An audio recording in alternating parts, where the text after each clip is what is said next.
Ladies and gentlemen, direct from the Universal Broadcasting Network, located at the historic Sunset Gower Studios in Hollywood, and locations across the country and beyond. This is SHOWBIZ Nation Live with Michael Roberts. Your weekly look behind the curtain featuring the latest news, reviews, interviews, and performances with the artists that shape the magnificent world of the performing arts. I'm your announcer, David Friend. And now, curtain up, put your hands together. Here is the host of SHOWBIZ Nation Live, Michael Roberts.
So Mamma Mia is returning to Chicago for, my God, it's many, many times that it's been to Chicago.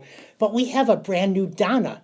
Her name is ERIN Fish. And of course, I'm Michael Roberts here with Barbara Fidos. And Barbara is very excited about Mamma Mia. Yes, one of my all-time favorites. All-time favorites. So, ERIN, welcome to the broadcast. Oh, thank you. Thank you for having me. So, you're playing Donna, of course, the iconic lead of Mamma Mia. And my God, what a run this show has had. I first saw it when it was a little show in London at I think it was at the Prince Edward Theatre many moons ago. And it's one of those shows, ERIN, that's just taken on a life of its own. So it has, yes. How do you feel stepping in the main saddle of Mamma Mia? Oh, it is such a blessing and a wild ride, for sure. It's so fantastic to have that legacy behind it, but also to carry on what already has been done. That it's just an incredible experience. So, and you're in rehearsal right now, and you said you're going to be doing your first big performance tomorrow.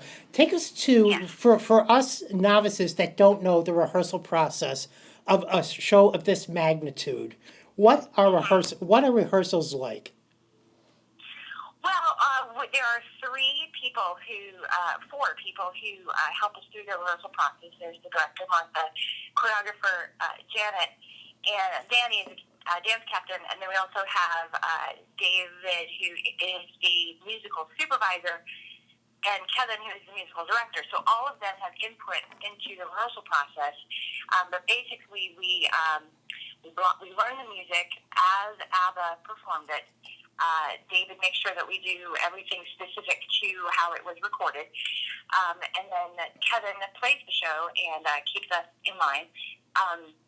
But also for the rehearsal process, Martha is a wonderful director in the fact that Mamma Mia has been done many times in many ways, but she also lets us bring our own characters to the role. So it's not just what you saw in London is going to be this. It is being words, but I think she brings out the character essence, I believe, in each performance. So every performance, every incarnation, it might be a little different. Also with the choreography, Janet and Danny do a little bit different choreography based on the cast, so that'll be a little different as well. But in the rehearsal process, we learn the blocking, the dancing, the singing. So it took us, it was 3 weeks in New York, had a week of tech in Utica, and had a little rehearsal here, and then we're off. So, for those that don't know Mamma Mia, and I'm sure a lot of people know it from the movie, but I really get annoyed when people say it's a jukebox musical, because it's the furthest thing from a jukebox musical. And of all the genre, ERIN, I think it's Mamma Mia. It was groundbreaking when it opened, just for the content of the book. But the book of Mamma Mia is fantastic, especially the way it delves into a mother-daughter relationship. And just girl power, because it speaks to friendships that last through the ages. And somehow I think that gets missed in the music. When people just focus on the music, I think they're really missing the story. So what is your entrance into the role of Donna as an actress? I'm sorry, I didn't hear you. What is your entrance? Like, how are you finding the truth of your character? Well, I'm looking to role models, well, especially my mom, because Donna is such an independent, strong woman who's had to do everything on her own. Granted, my mom didn't, but my mom is very independent. But she's had to do everything on her own, and so to embody that strength that Donna has, but also the vulnerability toward the end of the show is a very difficult thing to do, because Donna is so complex, and I'm having fun trying to find the little nuances of her character. Isn't that scene? I don't know what your relationship with the girl that's playing your daughter, but take us to that scene at the end where you're combing her hair, and how are both of you getting into that moment? Because that is one of the most powerful scenes, I think, in musical theater. Oh, I agree. I totally agree. Well, Akira is such a fabulous actor as well, and so it's natural for us. I mean, she could be my daughter, so it's very. I don't know. Every night we just seem to be there for each other. It's just fantastic being there with her. Right. Is it because that's an emotional scene too? Because I know when my friend Georgia, a year into the role, she was still finding new moments with the lovely woman that played her daughter too. So get ready for a roller coaster on that one. Oh, definitely. And how is your voice holding up? Because boy, the score makes you belt. Oh yes. Well, I've always been a belter, so that God, I love you. Actually, I've been belting since I was 5, so it's holding up. I mean, all of us got sick during rehearsal, so there's a little bit of the sickness left in the cast, but we're all getting rid of that. Yay. But I don't foresee any problems with it. I don't know. I just love to sing, and I'm just trying to stay very healthy as well. What's the hardest number vocally? The hardest vocally? probably is slipping through my fingers Yeah. with Sophie. Because first, not only am I singing the lyrics, and it's a very tender moment, but I'm also doing her hair at that moment as well. And it's technical, but it's also emotional and rangy. So, yeah, that's probably the hardest Fantastic. today. Go ahead, Barbara. Yeah, that surprises me that you said that, because we would have assumed that the hardest one was the winner takes it all. Yeah, but you're right when you talk about that. I love the fact that you have the three, Donna and her two friends, lifelong friends.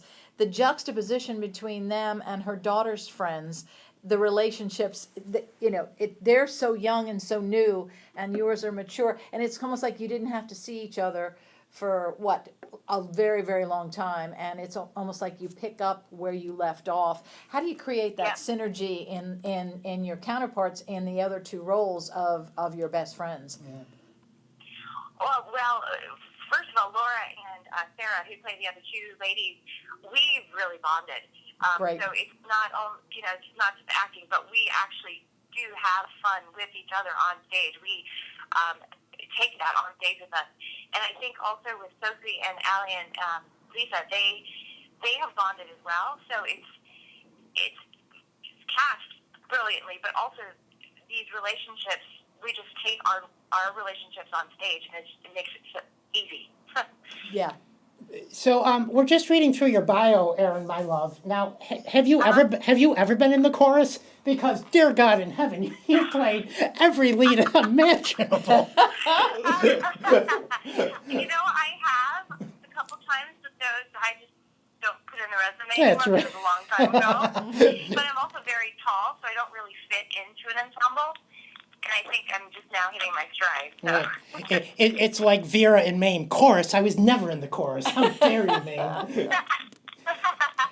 So take us through some of your favorite roles and why. I know you did the last 5 years, and you just got off the road doing 9 to 5, didn't you? Yes, I did. I would say my favorite, besides Donna, has been Violet in 9 to 5. I think they're very similar roles. I think Donna is much more a strong and grounded person than Violet was, but they still have to have that girl power and the friendship, and I think that it was wonderful to do. Yeah, Violet was a little less slutty than Donna. Yeah. Yeah, true. Yeah, and there was no skinny and sweet either. Yeah. In that. So what's your background, Erin? Where'd you go to school? What was the show that made you put theater in your blood? Well, I'm from North Dakota, and we didn't get anything near us. My town was 1,500 people about growing up, mile square. The closest theater we had was Minneapolis, mostly. Yeah. I have been putting on shows in my backyard since I was 5, and then went to school in Montana State for marketing because my parents were like, well, Mom is a music teacher. She's like, the only thing you can do with that is teach, so get a business degree and then you can do whatever you want. So I did that, but I was also in shows in college, so I was doing basically double duty. But then I think the main show that really got me into the theater is Cats, because I had a cassette tape of Cats, and I would sing it in the shower and anywhere I went. Or Annie as well. Annie. Oh, Annie. The movie Annie. Yeah. I forgot about that. I saw the movie, and then I wanted to recreate the show, so I tried to remember what the show was and wrote it down in a notebook until I got to Grace, because I couldn't remember her name, and then I stopped. But I was going to do Annie in my backyard. But Cats was the first tour I actually saw, and that was in Chicago. Wow. At the Schubert. At the Schubert. Yeah, absolutely. a long time ago. It was a birthday present from my family, so we went to see that, and I was just enthralled, and like, you can actually do this is a living, this was amazing, so that kind of set it off. Well, and it's coming back to Broadway, Erin, next season, so depending on how long your contract is with Mamma Mia, you could be auditioning for Grisabella as we speak. That's true. That's right. So what would be your besides Grisabella the Glamour Cat? What would be your favorite dream role? My favorite dream role, I think, would be the baker's wife in Into the Woods. Oh, look at that! Wow. Hey, here's a question. Since we're being spontaneous, and your degree was in marketing, you said. Business.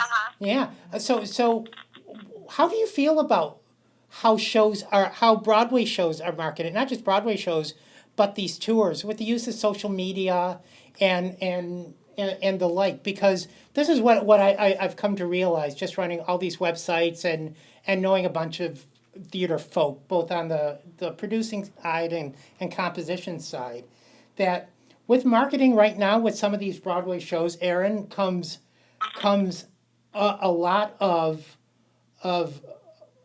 posturing, it seems, because it seems like a lot of producers are scared to put some work out there because of how it's being pre-marketed, and not just by the agencies, but by bloggers, by would-be critics and stuff like that.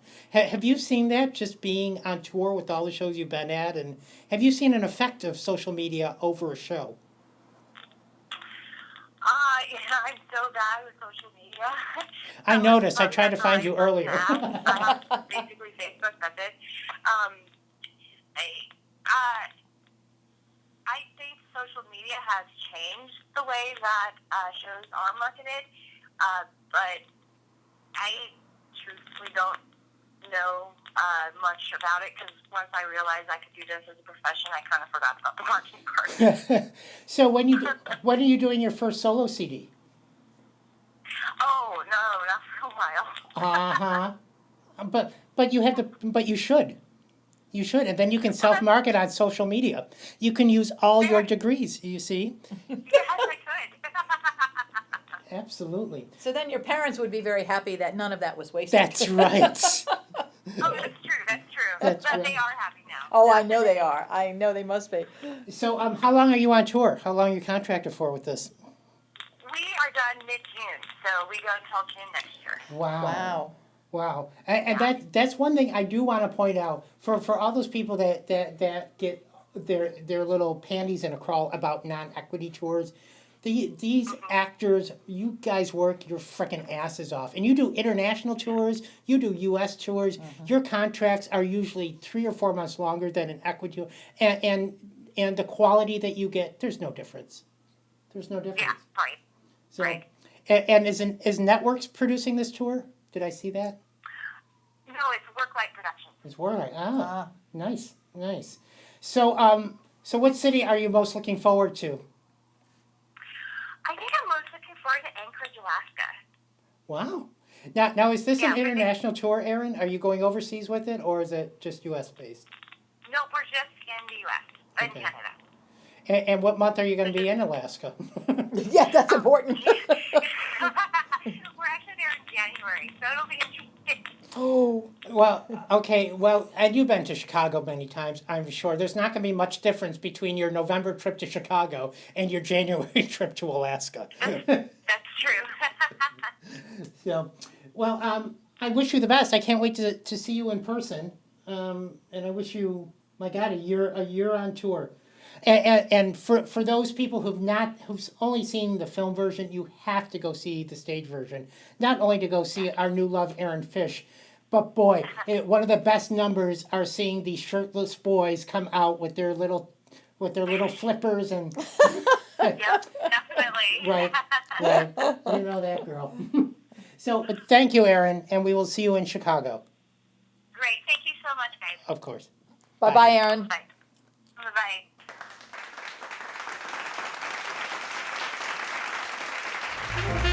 The curtain is now coming down on another episode of Showbiz Nation Live with Michael Roberts.